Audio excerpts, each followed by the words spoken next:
What's up, everybody? Welcome on to Tuesday Tea Time. This week, we've got the amazing Associate Chaplain, Kevin Straine from La Sierra University, and we've got the Assistant Chaplain from Loma Linda University, our medical institute. What's his name? Assistant Chaplain... Casey Hohensee, the Wonder Drummer. I'm really looking forward to an awesome time with these guys today. I hope you're tuning in. If you are, get ready for a fun-packed time. And we're going to talk about a bunch of stuff. Student life, what students are dealing with today, some of the tensions that we're struggling through and looking for responses for, prejudices and biases that have been experienced through the years. So you're not going to want to miss out. Kevin and Casey is up on here, and it's going to be a blast. Before we head there, I do want to let you know, next week we've got an awesome panel of individuals who is going to come on, and next Tuesday we're going to talk about what it means to be an African American in America. We're going to look at the issues and some of the struggles and just listen to the stories of these amazing human beings. We're going to have a pastor, a teacher, and from the city of Lawndale. We're going to have a student who's just graduating from a university. We've got a professor I believe, a professor of practical theology. So it's going to be a fantastic time next week on our Tuesday Tea Time. But this week, for Tuesday Tea Time, Kevin and Casey.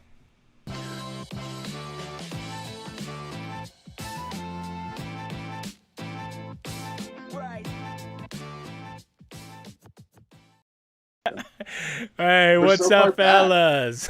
How you doing? Hey, dude. Good. Yeah, you're on, and we are on together here. Boom.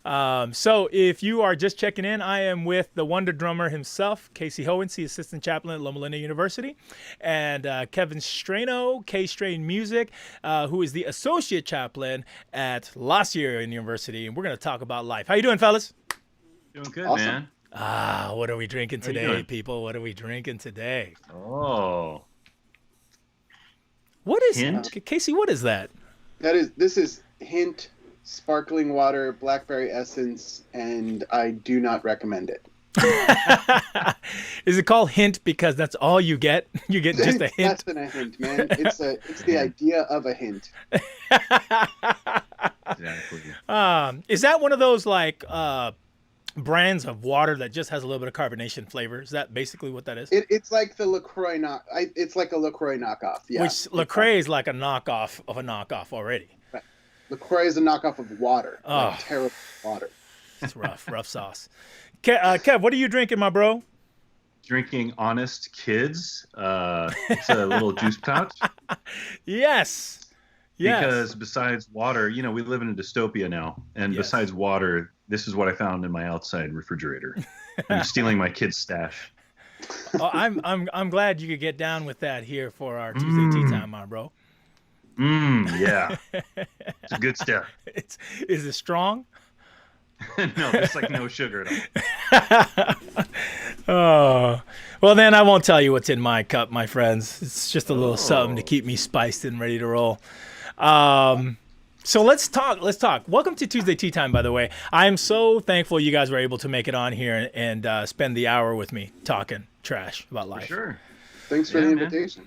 So what's the day in the life of a chaplain look like to both of you guys? Now, Kevin, you are a four-year liberal arts university, so you've got different schools.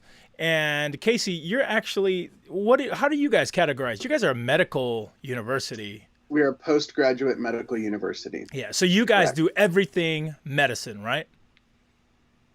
Yes, we also have a school of religion and such. And technically we're not not all of our degrees are postgraduate degrees, but a majority are, and that's what we're known for, is the postgraduate degrees. Cool. So I assume that the day in the life of a chaplain looks probably different for both of you too. So Kev, why don't you tell us a little bit about what your day looks like and the things you got to deal with, and then Casey, you can follow up and talk about Loma Linda University situation. So is this pre or post COVID? Because You know what? it looks very different. That is a fantastic question, Kev. Why don't you tell us a little bit of both, like what it looked like before and then what it looked like after? Sure, it's actually fundamentally changed for me. Before the COVID lockdown happened, we went into the office, we created programs for the university, we ran different ministries, and it was all about hanging out in the office together, sharing life together with the student chaplains and all the other staff in our office. And that's what I really miss about not being on campus. And so post-COVID, we had to move our programs online. Our first service Friday night program is on Instagram, and they do devotionals and shorter videos. And then we moved Chapel, our big university-wide program, to a YouTube program that debuted Tuesday morning, still at the same time, but now it's all pre-recorded, edited, stuff like that. And you can check it out on our YouTube page, La Sierra University Spiritual Life. If you search YouTube, you can check it out. We also have a bunch of music covers because we had a whole music department who was doing live music for all the worships on campus. And then, when we had to stay home, we thought, well, what do we do with that? And Robinson, the student chaplain for music, said, well, we can start doing covers. And so he had to learn like Final Cut Pro, and he had to learn Logic in order to assemble all these things. And he did a fantastic job. And Robinson is a student? Fantastic. Yeah, he's a student chaplain. So your office runs via students, is that correct? Basically, you and a bunch of students who's coming in trying to keep the spiritual life alive and well on the campus? Yeah, a heavy workload is supplied by the students. Not just programming, but also taking care of our missionaries who used to go out pre-COVID. Students do a lot of that work, and they're fantastic. This group this year has been amazing. Okay, so amazing. Who's your favorite person? Myself. I'm just playing, bro. Casey, what does it look like for you, bro? Man, I'll be bluntly honest and say not a whole lot has changed other than the amount of students that would walk into the office occasionally and touch base and check in. My role here heavily is skewed towards the students and being involved with them, but there are so many that a lot of the stuff that we do has to be very broad strokes programming. And so one of my biggest programs is Chapel, and we actually were live broadcasting Chapel pre-COVID, and so there wasn't much transition other than the people on stage needing to get very used to preaching to an empty building. Yeah. That's tricky, man. That's tricky. I'm sorry? That's tricky. Very. Because you're used to people kind of responsive. Even in the white churches where they're not as responsive, you're still used to them moving around a little bit and being there. There's an energy and a refocus that comes with people in the room with you. And so I completely feel that. But as far as otherwise, it's just been a lot more intentional checking in. We've been doing a lot of checking in with our administrators and staff, where typically we might cross paths on campus while walking to and from meetings or buildings. We are now trying to intentionally set up Zoom meetings or appropriately distance in-person meetings just to check in and see how people are doing. With regards to the students, reaching out on our content management, or not content management, the online educational system, Canvas, that is used here on campus, just being present and being available. So, I think it's been very interesting how it has shifted, though, for us at least, with so many of our students at home and feeling like they have support systems there, whether it be family or churches. We've received far fewer requests for sit-downs and one-on-ones. But at the end of the day, I mean, the workload became exponentially more, but it didn't become different necessarily. Pastor Michael English says, hello, fellas. Great to see you. And Miss Hattie said hi, and so did Jillian. Just a shout out to them and say what's up to you guys as well. Now, Casey, you come from Loma Linda University because it's a graduate medical institution. you probably get people from all around the world trying to come there, and so there's probably cross faith stuff that you need to do. So how does that affect you guys as you're trying to spiritually be uplifting to, students who are coming in there and they're like, man, I'm just here trying to get through dental school, or I'm just trying to get through nursing, and I got a real life, and I'm trying to get out on the weekends and do my thing, and so how do you guys respond to that and try to create like some kind of tangible, like spiritual connection for them? That's a great question. And just as a point of information, I believe this last year we had over 80 countries represented on campus, and not just ethnicities, but people from those countries. So yes, it is a very diverse population. Right off the top, we are not majority Seventh-day Adventist on our campus. We are considered a high-ranking Christian school, and so we have a significant amount of Christians, but we are not primarily Adventist. And I think that adjusts how we approach our ministry and message, both as a group and as an office, and also how I do it personally. I think as an office, when we go into planning and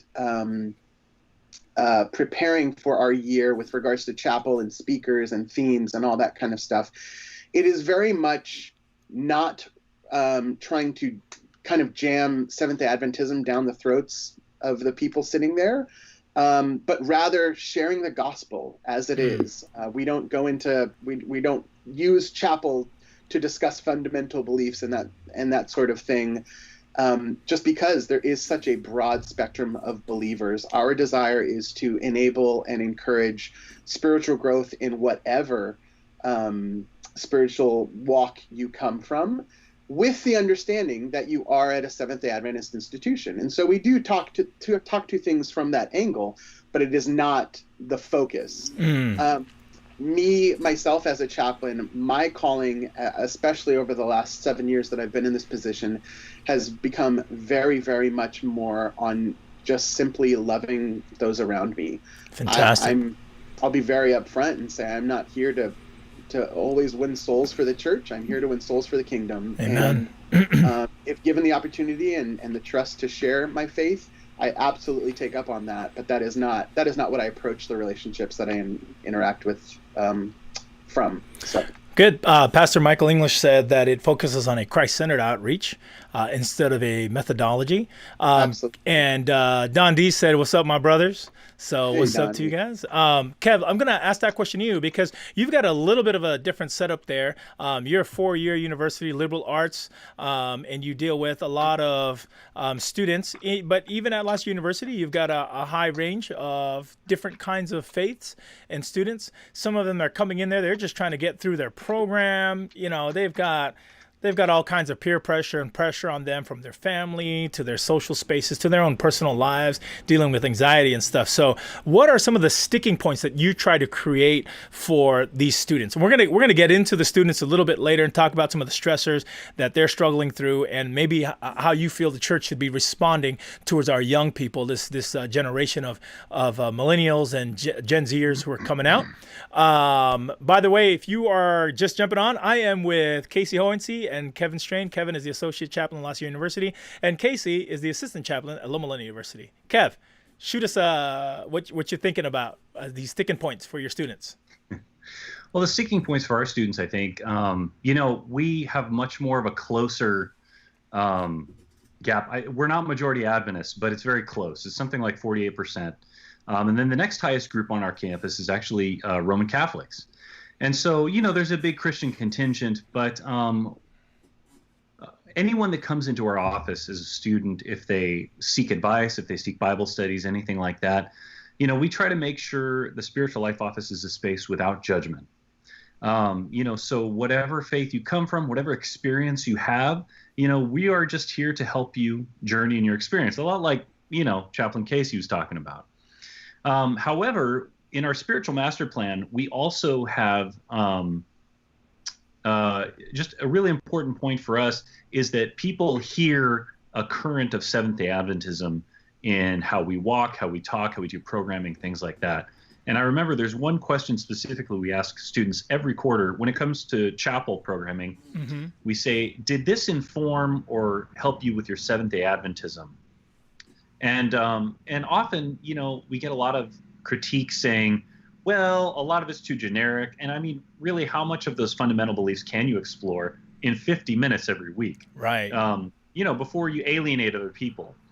I personally was trying to kind of slide some more Adventist history and content in there because I think Adventism is a fantastically radical worldview to come from, and we can talk more about that later.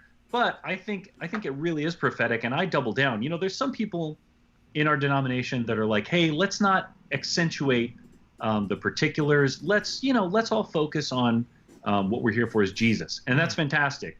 But I also think there's a lot that our Adventist history can tell us about how to live, about how to interact with people, especially people who are different than us. And that's why I think it's preach. It's a fantastic worldview to be in, and I'm grateful that I've been able to be raised in the church. No, that's really good. Hey, would you do me a favor and share maybe one of the highlight points that you think is a win for an Adventist? Like, what is one of the things that you can celebrate or say, man, like, I love this about our particular faith tradition? I love the fact that Seventh-day Adventists aren't really widely well known. And the reason I say that is because unless you're tuned into our educational system, unless you're tuned into like our hospital system, you probably have never heard the word Seventh-day Adventist, and you think, oh, it's just kind of another sect of Christianity, right? But that allows us to live out our faith in ways that aren't terribly obvious. We still love Jesus, we still long for his coming return, like many other Christians, but we have these little particular things. Our Adventist forebears called us peculiar people, right? And if we keep living those things out consistently, people are going to ask us about it. I was a worship leader at a Baptist church for many years here in Riverside, downtown Riverside. And I didn't go into their service on Sundays and say like, hey, you guys got to convert. You guys are worshiping on the wrong day. Right. I didn't do that. What I did is I lived my life in accordance with Seventh-day Adventist Christian principles, a lot of which, those Christian principles, we shared with Baptists. But after a couple of years, they asked me about it. They're like, hey, how come you never come play softball on our softball team on Saturdays? Or, why do you hang out with your community that's really focused on education and healthcare? Like, what's that about? Right. And that was an opportunity to say, hey, we're all Christians, but these are like little particular things that we happen to believe are important, and I'm happy to share them with you. I think that's the best way to do it. Yeah, that's pretty awesome, man. What about you, Case? Like, what are one of the things that stands out to you as an Adventist that you think like, man, I just celebrate this in my life? Alex, by the way, Alex Britton said, Britton, Alex, thanks for writing in. He said, radical Christianity. That's what he loves about us as Adventists. Absolutely. I cherish the Sabbath, man. Ooh, preach. I find it such a spectacular time to focus on and be present with my family. The community that is shared in our churches when we're able to meet, and even that can extend into the virtual realm of people that you're sitting, and my daughters attend their Sabbath school programming on Zoom now, but there's still a sense of community, and there's still a sense of camaraderie in the midst of that. But the Sabbath is a really special one, and I know it's not specific to Seventh-day Adventist, but that is a rather prominent point. And just the break and the respite it gives, and the rejuvenation that can occur in a mere 24 hours if you allow it, has been profound. And getting to share that, even with someone that may not understand the seventh day principle, but saying, hey, I would suggest maybe start small, maybe just pick a day where you're just gonna chill, essentially. And it's allowed for some really neat conversations. But that's one of the treasured parts of the Seventh-day Adventist. So talk to somebody, somebody's watching along, right? A young adult who's been frustrated with their Adventist experience, or maybe just their Christian experience, or maybe their experience in the world around them. Maybe they're disappointed in the way the church has yet to respond towards a lot of the injustices. Mm-hmm. Maybe they're feeling like there's a sense of irrelevance to issues in our world. If you could say any one thing to them, what would that be? What would you tell a young person right now? Because if I hear you correctly, you absolutely love your experience in your faith tradition. What could you share? What one thing do you think would be pertinent to their experience What could you share, guys? Read the gospel, Mm. read the gospels, and follow the life of Jesus. If you're too concerned about the actual faith tradition, if you're too concerned about Seventh-day Adventism, read the gospels, follow the life of Jesus, and follow his example. And I think to some extent, regardless of where you fall into those faith traditions, I think you'll be an awesome participant on this planet. Wow, very good. What about you, Kev? I wholly agree with that. And also, I would like to say that the Seventh-day Adventism sort of faith tradition that we occupy now is not the same one that our founders came up with. So if someone's frustrated with where we are as Seventh-day Adventists right now in our current culture, they feel like, hey, maybe we don't talk about justice enough, maybe we don't talk about equality, I would encourage them to go back and read all about our Adventist founders. Not only is it humiliating in a way, it's humanizing, because our founders were really messed up at times. If you read like all about the meetings they had where James White was calling people out and they were arguing all the time. It's all recorded. It's fantastic to check it out. They recorded in the newspaper, in our Seventh-day Adventist paper, Advent Review and Herald. They recorded all these meetings and everyone arguing with everyone else. It's humanizing to know, oh, these people are just like me. But also, our history is far more radical than we're living right now. Ooh, and preach. If you want to talk about justice, you go and read our founders. I mean, Ellen White told the federal government in their newspaper, we're not going to return slaves. We're defying federal law. That's basically what she's saying. Yeah. That's wild. Yeah. Yeah, it is. The Adventist Church today doesn't say that. No. We called America Babylon. We called it part of the beast, man. Beastly powers. Man, you wouldn't catch Adventists saying that today. We were like, no, man, no, we are American. Not only America, but we called ourselves. That was the Millerite movement, right? Yeah. We called ourselves like, hey, we got to watch out lest we become the beast. Ooh. Like self-critique is a huge vein of Seventh-day Adventist theology, and I'm here for it. I love it. Yeah, I think once a church or any institution begins to not self-critique is when we begin to implode as a structure. We've got to constantly be humble before God and humble before each other. You know, as the word would say, confess your sins one to another, right? Yeah. And that's a powerful way of us constantly being remolded, flexible before the Lord. Jillian says they were amazing and flawed and generally interesting. I think I may only be a pastor today because I learned more about those crazy pioneers. We come from crazy, y'all. I love that. They are. So listen, in the best way, crazy. Yeah, absolutely. Yeah, that's totally what we mean. We don't mean anything other than that. So fellas, you are both chaplains. Okay, so I've known you for, I want to say a long time. I want to say maybe 20 years, maybe more. Because when I was a kid, I used to look up to you guys. And well, I think you're like 30 years older than me. I don't know what you're talking about. I really don't know what you're talking about. But what I think is so amazing about you two is that if you'd have asked me towards the beginning of our journey, if I would believe that you two would be chaplains of any institution, I would laugh in your face. Not because you guys were rebellious or bad or anything like that, but just because that was not your goal in life, I don't think. It didn't seem like that's where God was leading you or you felt led. And here you are. God led you straight to doing ministry for the last few years at these universities. Can you tell me, like, when you were young, did you consider this as something you were going to be doing in your life? And, you know, like, how did it get here? I know as kids, you guys probably thought more differently about life, huh? Very, yeah. As a kid, I wanted to be an astronaut or an EMT or something like. And then in college, when you knew me, my goal was to be an editor of Adventist film and media.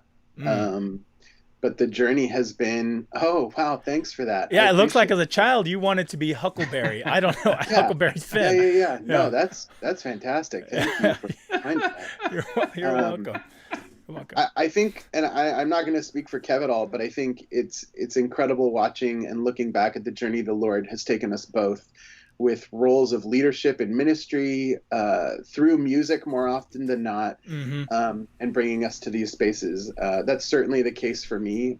I never considered a traditional pastoral role, and to this day I don't know that it's something I feel called to right now, and like 6 months from 40, and I don't feel called to be a pastor at a church.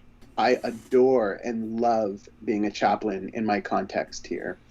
But no, it was not something I had considered even before starting this job. It just something that organically the Lord placed me in the right place at the right time with the right people. And here I am 7 years later. Wow.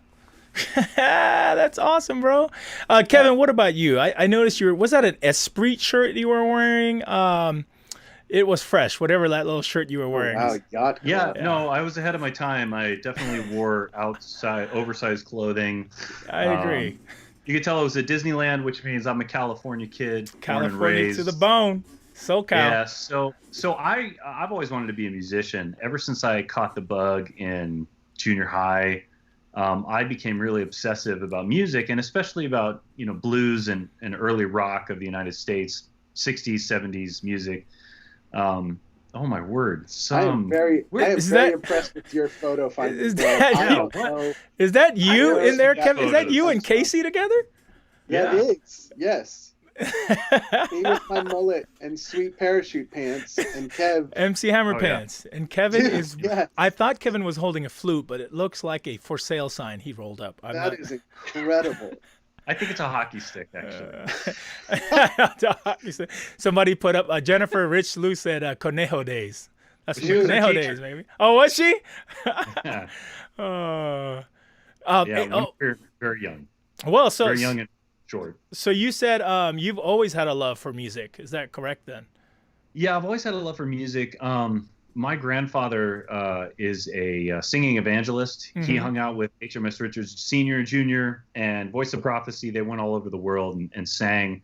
So I always knew about ministry from a music standpoint. Being a pastor never really appealed to me. However, when I was hired at La Sierra a couple of years ago, is because I wanted to work with Sam Lenore. And I guess I didn't quite realize what I was getting into. I was getting into it because I had a certain set of skills from being involved in music ministry due to programming and all that stuff. And I was happy to help out. But a lot of people think chaplaincy is just like a pastor, and it's not. Right. It's a very nuanced part of ministry that people often mistake for a pastoral role. And chaplaincy has really been an amazing experience for me. I've learned a ton. Not just from the people above me who supervised me and mentored me, but from the people that I've journeyed with as a chaplain as well. I've learned so much in the past 2 years. It's amazing, and it's really it's really expanded my view of ministry and what's possible and what they can be. So I'm always a student, man. So that's interesting because you and Casey both have known each other for a long time. You said music is in your blood. I believe that's you and your sister. Isn't that you and your sister in there, Kevin? Is that Kelly? Yes, you guys are singing, and you said it was your grandfather who was a traveling singer who sang with other people. Yep. Interesting. You'll see a picture pop up, and I wonder if you could tell us, is that the grandfather who happened to be the singer? Is that him? I'm on a time delay. Oh yeah. He's very well known. He's a sweet man, and besides being a singing evangelist, he has also been a pastor and a conference official. And one of the things I really love about Grandpa is that wherever you go, if you mention Gordon Henderson, people fall all over themselves to say how awesome he was. He is the ultimate pastoral people person. Wow. And they keep pulling him out of retirement to be, pastors, these churches in transitions, little churches or whatever. He's up in Wyoming now. But Is your mom's dad? Yeah. And just speaking of musical lineage, obviously, your mom was on the Heritage Singers. Yeah, before I was born, she was a Heritage Singer. She was a Heritage Singer. So you guys both of you have had music go inside of you for a long time, right? I mean, You guys, Casey, you are a great drummer. I mean, fantastic drummer. Kevin, you're amazing on the guitar. You guys go way it's back. Pictures, bro. It's pictures.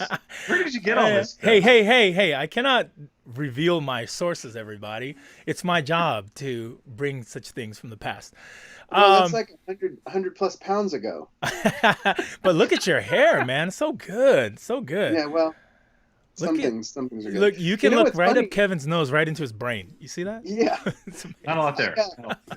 I never put this together, but technically Kevin and I have that very similar heritage as well. My grandfather was on the Faith for Today side of things, where his grandfather was on the Voice of Prophecy side. But yeah, my grandfather was a part of the first quartet for Faith for Today. He was a part of the show. I believe it was the first Christian television show ever broadcast. Yeah, we share that heritage too, which is really, really, really neat. My mother was not in the Heritage Singers, but she did raise us in a home that was full of music, and I continue that to this day. Your mom rocks a 12-string guitar like nobody's business, I'll tell you that. All over Southern California. Dude, and she'll pop out 3 strings and still roll. She'll just keep on rolling through, man. I love your mom, dude. Let me tell you. By the way, I want to thank your mom for these awesome pictures, Casey and Kevin. And Kev, your fam, for shooting out some photos to me too. Kelly, just shout out to Kelly. Of course. So what's interesting about this is how close you guys were in your lane to each other. You guys have been close friends for almost your whole life. You've both been absolutely in love with music. You both weren't looking to go into ministry per se in your life, and then you both landed chaplaincy positions that didn't have anything to do with each other. Like, you didn't land it because of each other. You landed separately, and it's as if God like created this mirror journey for you to almost as brothers, soul brothers, to support and talk about. You got married. You both have children. I never thought anybody would love either one of you two, and yet you have two beautiful, accomplished women. Yeah, yeah. And you have gorgeous children, and you're doing wonderful ministry. As you look back at that journey, fellas, has it ever dawned on you how amazing God is and how He lines things up? Oh, daily. Like, I've never heard this parallel between Kevin and I. And for people that don't understand, when Icky says all our lives, we've been friends since 86. Mm-hmm. 87, somewhere in that neighborhood, when Kev was in second grade, whatever, a little, but in the late 80s, mid to late 80s, we have known each other. We have known each other since then, and have been, I would say, rather close friends, especially from academy or high school on. So we have decades of life shared together. And I've never heard our stories paralleled in this way. So thank you, Icky, for sharing that. Thank you, man. I got to witness it. Legitimately. Every day,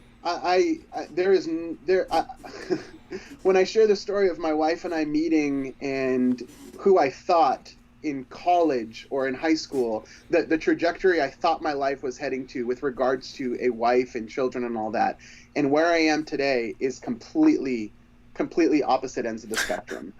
And so I daily am thankful for the blessing that the journey the Lord has taken us on. I find myself exceptionally blessed, and I feel Kev would completely agree. Absolutely. I always look back on my life and think about, there were times where it seemed like I was at a dead end, whether it was finances, or whether it was a job, or whether it was education. Like, I just didn't think I could go on. And God always pulls you through. And I see a lot of parallels between myself and the ancient Israelites, because, a big way of worshiping for them was remember, I'm the Lord your God who brought you out of Egypt. Remember, This is important, right? And then they forget about it. They're in the desert. They forget all about it. They're like, oh, we're going to die. This is going to be terrible. And God's like, do I have to remind you all the time? Yeah. And I feel like that happens in my own life. And so I always think to myself, when things seem really terrible, when things seems like everything's about to collapse around me, right, you count your blessings, and then I'm like, remember, where have I been before? And now that I'm, Casey said we're approaching 40. And now you can look back on a long life and say, oh, God had me there, and there, Mm. and it all turned out amazingly. That's the truth. Listen, if you're coming on right now, I am with Kevin Straine and Casey Hohensee. Kevin is the associate chaplain currently at La Sierra University, and Casey is our assistant chaplain at Loma Linda University. We're talking about life, and they're just sharing how God has been a part of their journey, just constantly opening doors and windows and alleyways for them to continue moving forward. And listen, I've slept with both of you gentlemen. You know what? I've traveled many a miles with you all. I've eaten with you. One of you complains way more than the other. I'm not going to say which one, but I am here to witness truth on that, man.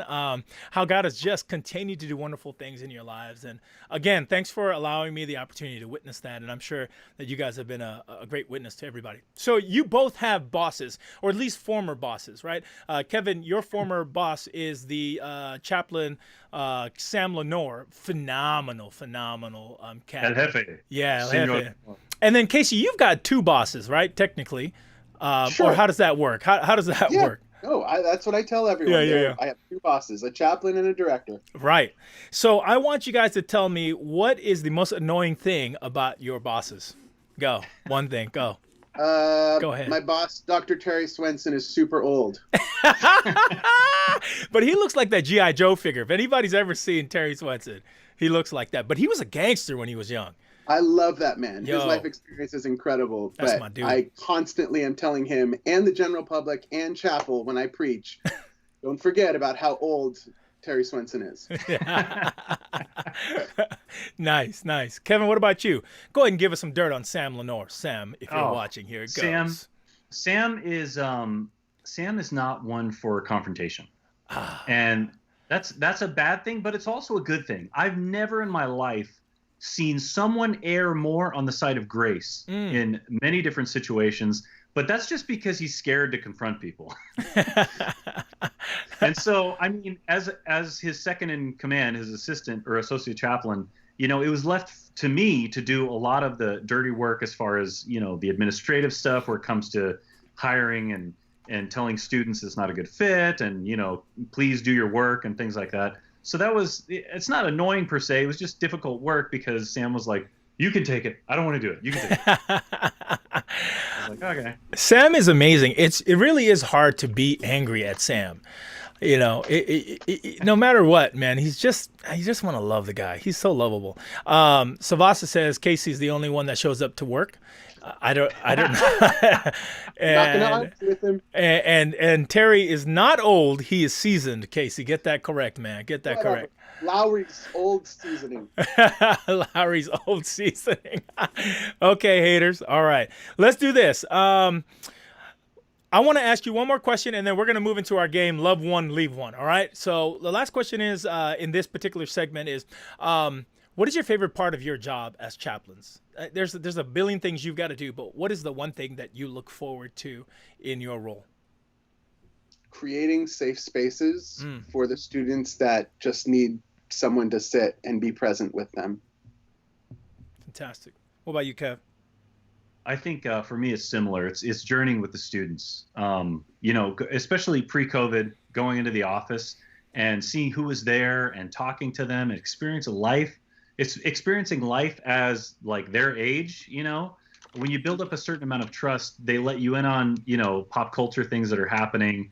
And I think Casey and I are aging out right now where we really know what's happening with the world. And so keeping our perspectives fresh, like I learn a ton from our student chaplains. I learn a ton, and being there for them and contributing to their lives in whatever the way they will allow us to. It's just it's a special thing to be given like their care, but it's like precious. Like it's amazing. So it seems like your interaction with your students are probably the most favorite part of your job because one, you're growing, but two, you're helping them grow. How do you balance that between administration? So if you aren't very aware of how a chaplain works, a chaplain has to deal with administration, and balancing out all the administrative, managerial things they've got to do, take care of budgets, meet certain deadlines, have certain, everyone's got their scoreboard of things they've got to do. But then oftentimes that kind of runs in contrast with what a student is dealing with, right? Because what students deal with is more everyday, real life. Like, I need you right now in this moment. And I'm not really caring about your administration or your managerial stuff. How did you guys in your own spaces balance that? I'll tell you how I did it. For me, it was very fluid. You have to be in this position. You really have to be comfortable with switching gears at a moment's notice. So whenever there'd be some quiet time in the office or no one would really be in there, I was happily on the computer banging away whatever admin responsibilities needed to happen. But as soon as the student walked in my office, it's immediate shift to like, hey, how are you doing? What do you need help with? How can I be of service? That was my thing. Student first. Yeah. Students first. Fantastic. Good. Hey, let's do this. Let's get into our Love One, Leave One game. And then so we can transition through. Like, it's all right. We've burned through a lot of our day already, guys. Man, that's messed up. And Savasa said if Sam doesn't step up, he will beat somebody down. So thank you, Savasa, for that, for your Christian love there, man. That's praise the Lord for that. It's going to flip the tables and yield the whip. Yeah. All right. So let's do this. So here we go. We're going to play Love One, Leave One. What I'm going to do is I'm going to give you two options. You're going to choose one that you'll love or one that you'll leave. You can just, for time's sake, say love this one or leave that one. All right? And you both can just go as I shoot them out. I put 2 minutes on the clock because there's two of you. Usually we do about a minute and a half. But we're going to do 2 minutes to help you guys move through a little bit quicker. I'll give you a little bit more time to move through. Okay, you guys ready? Ready. Go. All right, here we go. Hold on. Breathe in. All right, here we go. 2 minutes is on the clock. Okay, coffee or tea? Iced tea. Love coffee? Love coffee, iced tea. Okay, Marvel or DC? Love Marvel. By the way, if you're watching along, go ahead and just put into your comments and play along with us. Casey, you said you don't care? Leave it. Leave it completely. Absolutely leave it. Okay, here we go. Guitar or drums? Oh, come on, bro. Love guitar. Can't help it. Yeah, I mean, that's an unfair, biased question. Of course, I love the drums, but I'm not going to leave guitar. You got to leave one. One. Come on, bro. Jillian says she'd love tea. Drums. Savas's for DC. Leave drums. You leave the drums? Yeah. Oh my. Okay, Jillian's for loving. Okay, very good. Robin's for coffee. Okay, Thai food or Hispanic food? Oof. Come on. Spencer says Marvel. Robin says guitar. Jillian loves the guitar. Come on, fellas. Really from a health standpoint, I'm gonna love Hispanic food. Okay, you're loving Hispanic food. Casey, you guys are about to rank as the worst at this game. Just below Kevin Olusola. From a health standpoint, I love Thai food. Like, it's fresher and lighter. Okay. 90s R&B or 2000s pop? Oh, 90s. Ooh. 90s R&B. All right. Love it. Okay. All right. Let's see. Bethel or Hillsong? Bethel. Leave them. Leave them. Leave them. Nice. Okay. The Rock or Jason Momoa? The Rock. The Rock. Love The Rock. Oh, you guys both kicked Jason Momoa to the curb. Okay. Yep. Thrillers or romance? Oh, romance. Love thrillers. Hawaii or Italy? Love Hawaii. I've never been to Italy. Oh, you guys didn't get there, but you got there. Good job, everybody. I want to say you guys did decent. Yeah, you weren't too bad. Compared to what? Compared to you know what? Most people make it through the list, fellas. You guys were like hemming and hawing and like, So does that give you a hint about who complains more to Icky? Is that what it is? You guys are so funny, man. Casey, you're hilarious. Casey, you need to change your handle from now on. By the way, if you're just catching up with us, I'm with Kevin Straine, Associate Chaplain at Last University, and Casey Hohensee, the Assistant Chaplain at Loma University, whose handle is the Wonder Drummer formerly, and now will have to be changed to the Guitar Wonder. Oh. Yeah, how can you throw drums away? What's wrong with you?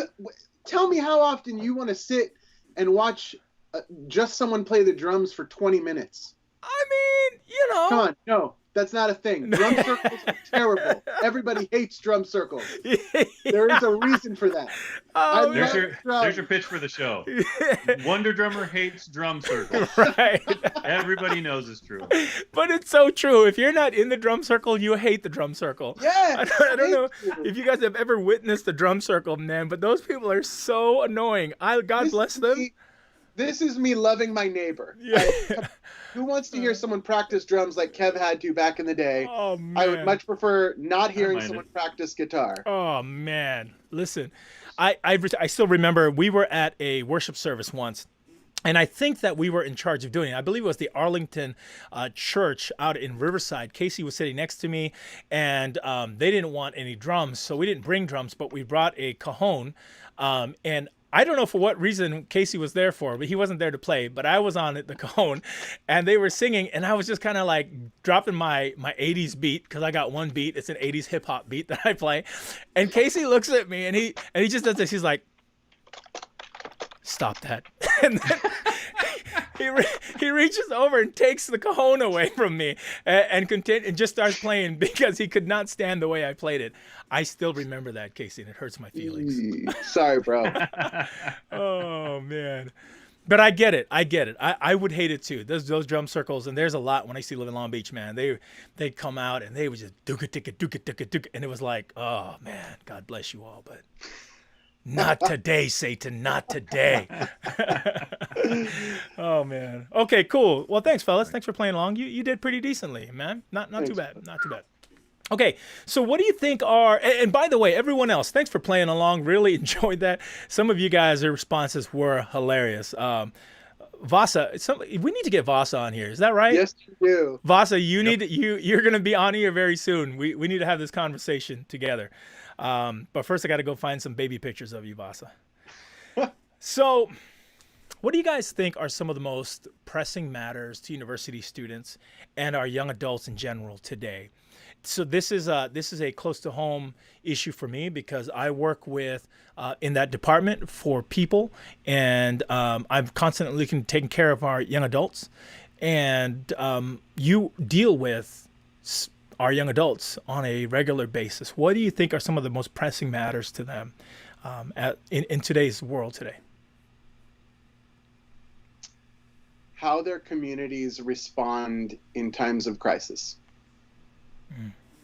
Whether that's church or otherwise, what are their communities saying and doing to show that they love their neighbor as the Bible calls us to do? Wow. I think that in our current climate, I think the biggest challenge the young adults face is navigating new paradigms. Often, like a lot of our college students are at home right now. Yeah. And so they're back in a place where they thought they were kind of taking flight from. Everyone was telling them, "Oh, you're out of the house now. You get to discover who you are." And it's like, okay, well, now I'm locked in my parents' house. And I'm not sure that navigating college, trying somehow to get a job, to figure out who you are apart from your parents, I don't really know how that's working. And I don't think it's working for a lot of our young people. Wow. Very good. That's a lot to digest and to think about, because your answer really, as simple as it was, it's not really ended with a full stop. It's really, that's kind of a comma. It leads into a lot of other things that are happening around in their lives. So there's a pressing matter or issue of racial tension across our country right now. As white males, and I want to point out that Casey is not, his heritage is not fully Anglo. Like, Casey's not white. You have is it Puerto Rican, Casey? I did what is it called? The Or thing am I where it wrong tests and you're your completely DNA. white? No, no, no, no, no. Not wrong. Okay. But I did the thing where it tests your DNA. Yeah. What am I? Why am I blanking on the name? You know what I'm talking about. The Yeah. thing online, whatever. The Yeah, DNA test you can do. It tells you your Ancestry.com. heritage and all that stuff. And I am more than 50% Puerto Rican, Wow. which I have claimed and I've embraced. I was raised by my Puerto Rican mother.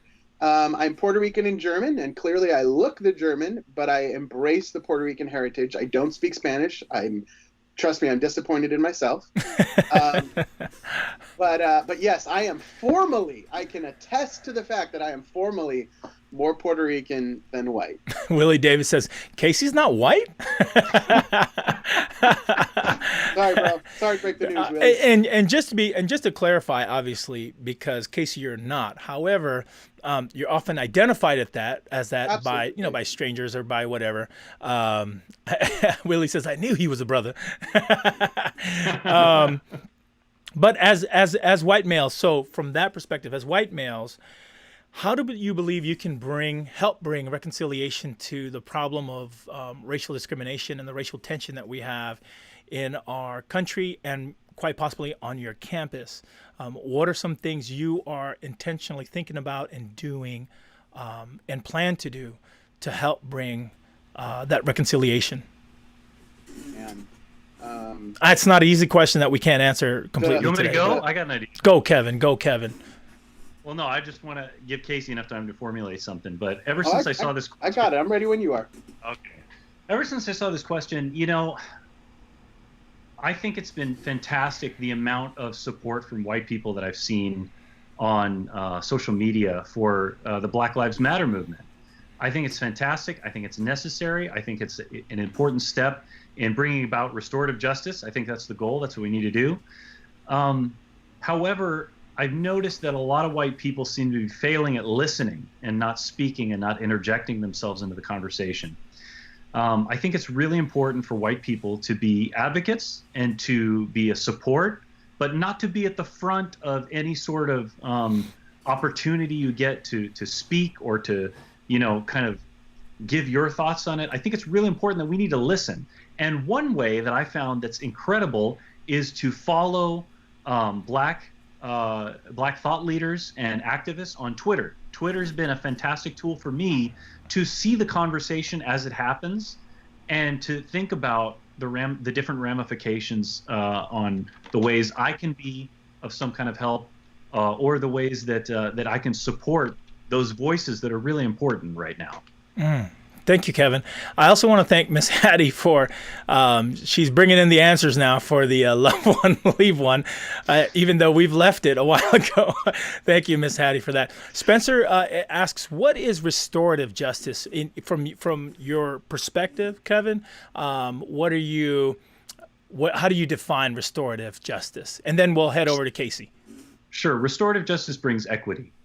And that means truly equality for all. It means everyone's on the same level. The Old Testament prophets use the language of all will be made low by God. And what that means is basically it's like blades of grass. If you don't make yourself low, you're going to be cut off, because the judgment of God is coming.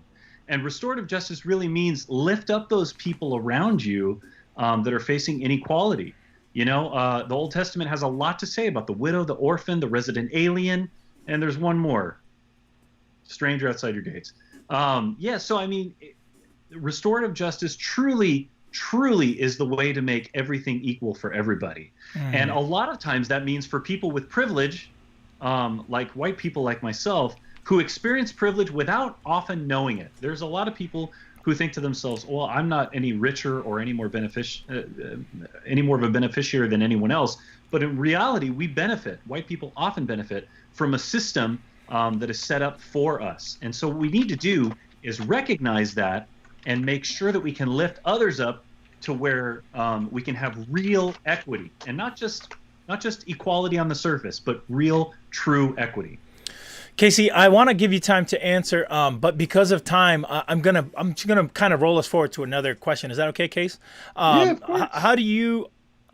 how do you, in yourselves, work through some of your own biases? The tricky thing about bias is that you don't know that you have one, right? So the hence of bias. How do you two work through some of your own bias? Like, what are some of the things that you do to help clarify your own glasses, where you're coming from, so on and so forth? Do you guys have a check and balance thing that you do that maybe you could offer up for the rest of those watching along? Say, okay, I could probably do that too to help me with my own biases. Yeah, I got a simple answer for that. I always try to start from the point with this question. I start with this question often, not always because I'm not an absolutist, but often. I think to myself, is it possible that I could be wrong about this? And how? And why? And when I start from that point, I learn a ton about my biases. Thanks, Kev. What about you, Case? Man, you know what? I've really simplified as I've gotten older. And again, I hate to feel like I'm just repeating myself, but I look at it through the lens of the life of Jesus. Like, what did that man who walked this planet do, and what can I do to most closely follow in his footsteps? And so when I'm told to love unconditionally, that's how I approach it. And so I think under that falls some of the freedom to say, hey, I want to listen to you.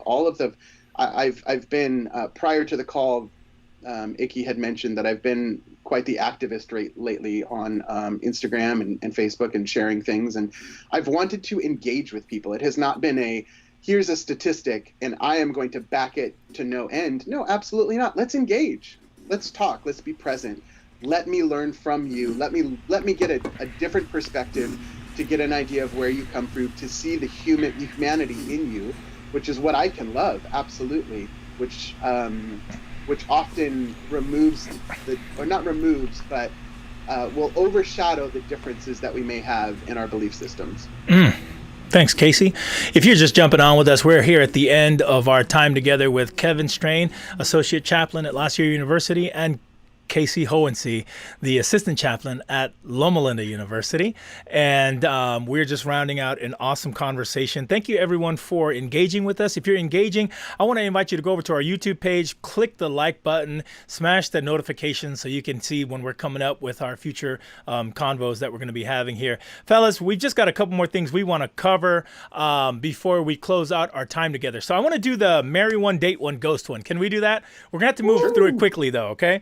So if you're going to marry one, that means this is the thing you want permanently in your life on a regular basis. If you date one, that means it's occasional in life. If you ghost one, that means from this point forward, it no longer exists in the world. You can never, ever have this thing again. All right? So let's do that. And then I've got just a couple more questions and we'll close out together. Okay.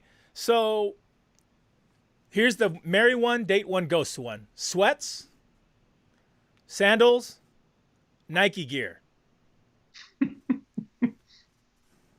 Marry sandals. Marry sandals. Date sweats. Date sweats. Same. Nike can take a hike. Same. Really? Oh, look at you guys. Oh, bromance for real. Okay.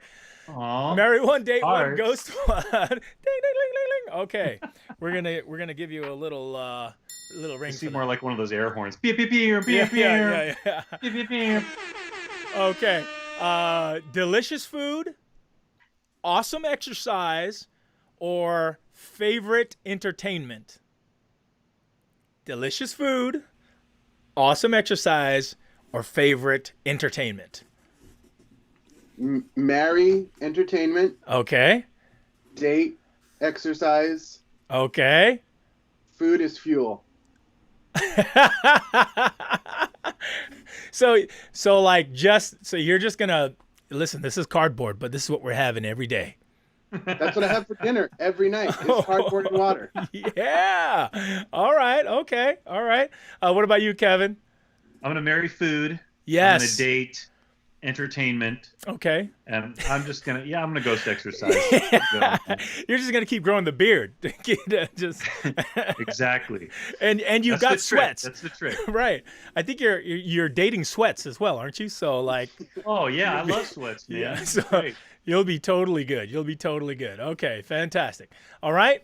Marry, date, ghost. Hear music, play music, or understand music. Marry, hear music, Okay. date, play music. I don't need to understand. Ooh, that was more profound than you think, Casey. Donovan says he. Go ahead. No, go ahead. Oh, Donovan said what? Vasa said he'd marry food, date, exercise, ghost, entertainment. Donovan said he'd marry food, date, entertainment, ghost, exercise. All right, go ahead, Kevin. I'm going to say marry playing music, date hear music. And yeah, I'm with Casey. You don't need to understand music to be a part of it. Oh, I like that. But that means okay, that's like no music theory, guys. That means you can't play your instruments anymore very well. I don't know music theory, so this is. I was in a class with you. You're for more music amazing than theory I thought. Specifically, and you don't know music theory. You know I don't know music theory, bro. But to be fair, the only reason why I didn't do good was because I never came to the class. That's true. Yeah. Okay. You were far more busy. Well, you're busy doing far more important things, I should say. Let's do this. Last one. Here we go. Joseph, Moses, or Paul? Oh my. Marry Paul, Marry Paul. date Okay. Joseph. Date Joseph. Moses was a whiner, man, and I already have 2 of those in my house.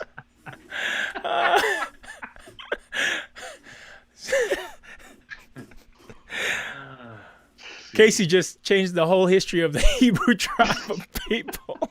He did great things, but that man was whiny. They no longer have an identity as a nation because of Casey. Okay, go ahead, Kevin. I'm gonna marry Joseph because I'm an OT guy. All right. I'm gonna date Paul. Okay. He had some decent things to say. Yeah. And I'm gonna ghost Moses, just because it's problematic. Led my people. Nope, that song didn't happen. Oh, okay. Vasa said, marry Moses, date Joseph, and ghost Paul. Peace, Paul, you out. Which means wow. two-thirds of the New Testament has just disappeared, according to Vasa. Basically, the foundation of Christian thought.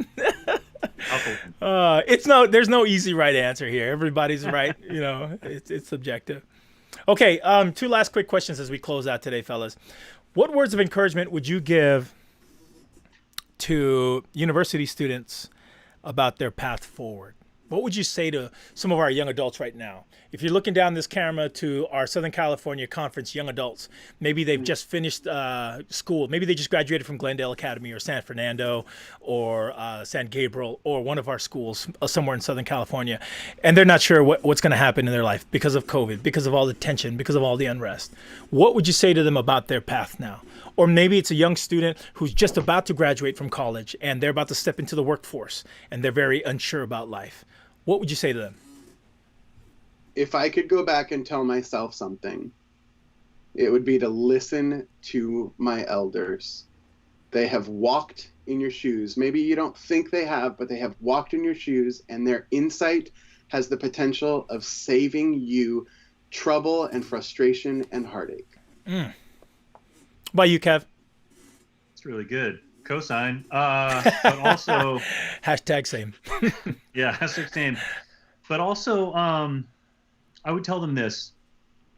Do not feel guilty for anything that happens during this time. This is a once in 100 years experience where nobody knows what's going on. Nobody knows what's happening. And so if you just want to take some time out and watch TV, play some video games, and you can do that, obviously. But if you just want to, just be true to yourself, don't feel guilty for it. Do what needs to happen for you. Mental health is really important, especially right now. Amen. Very good. Very good. And finally, I lost my list, my questions I wanted to ask you. Finally. I thought that was a very pregnant pause. Finally. I forgot what I was going to say next. No, finally, what words of encouragement could you give people about the church? The church The is church. made up of people. Mm. People are humans, and humans have a tendency to fail and make poor choices. Know that the church is not represented wholly by the humans that you see representing it in ways that you may not, that you may struggle with. Good. Kev, did you weigh in on us as we close out? Yeah. The church is what you make it. Like, we can't do this without you. That's what I would say to young people. We cannot do this without you. And again, I'm going to say, study the founders, man. It's really helped me in my journey, even just to see these meetings that Uriah Smith and James White and Ellen had, where they talk about property and they talk about like insurance policies and stuff like that. It's been really illuminating for me. The realism of our founders. Not many people portray the founders of their institution in a very humanizing light. And I think we did, and it's amazing. It's really helped me to have more faith and hope in the church, because we have an amazing foundation of real human beings that we are not all that different from. And so, number one, study our history. Number two, we cannot do this without you, friends. Powerful words. If you're watching along and you are a young adult anywhere around the world, but especially here in Southern California, I want you to know we can't do this movement without you. The church is only better because you are a part of it. We need all of our generations. We need all of our classes. We need all of our races. We are one house. So if you've been feeling discouraged or maybe disenfranchised, marginalized, if you've been turned off by something that's been going on around you, I want you to know that here in Southern California, at least, we care for you. And we believe that you make this place a better place. So let's change history together. Can we do that, fellas? Let's change history together. Amen. Let's do it. Amen. Awesome. Awesome. Everyone, thank you so much for joining along and engaging with us in our comments. It's been fun hearing all of your comments and questions. And I've really just super enjoyed my time with my guys, Casey and Kevin. Thank you guys for always being hilarious and good, gracious and articulate and wonderful. If you are catching us right now, we are just closing. I've been with Kevin Straine, Associate Chaplain, La Sierra University, and Casey Hohensee, Loma Linda University's Assistant Chaplain. This has been our Tuesday Tea Time. Next week, we're going to have a panel of some wonderful individuals from around Southern California Conference, and we're going to talk about race in America and some of their stories and experiences they've had. So I want to encourage you to join along. And if you're catching on now, jump on over to YouTube and push the like button, get notified so you know what's going down. God bless you, everybody. Thanks for hanging out with us on this Tuesday Tea Time. All love. Thanks, Casey, Kevin. Love you guys. Thank you, Take man. care.